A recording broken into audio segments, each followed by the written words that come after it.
Maritza Hernandez, a Honduran migrant, arrived at a Guatemalan border town tired and with 2 young kids. In front of them were thousands of miles of dangerous terrain to the U.S.-Mexico border, where they were hopeful to cross into Texas and seek asylum.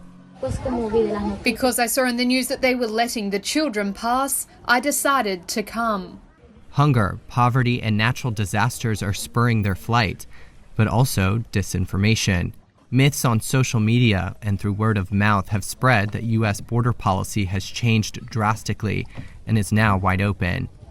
Director of Mexico's Chihuahua State Border Issues, Enrique Valenzuela, is trying to debunk those with facts about current immigration policy.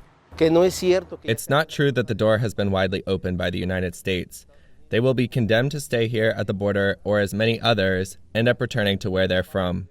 The number of immigrant families apprehended by U.S. agents along the southern border nearly tripled in February from a month earlier to about 19,000 people. Although more than half of families with children last month were allowed into the U.S. under President Joe Biden, most are turned away. U.S. Customs and Border Protection continues to enforce a Trump-era policy of returning most border crossers to Mexico. In February alone, over 70% of such migrants were rapidly deported, according to U.S. official border data. And weeks ago, Biden told ABC News a message to migrants: don't come over. The U.S. State Department has also worked to limit migration by placing ads in local languages with radio stations in a number of Central American countries to discourage migration.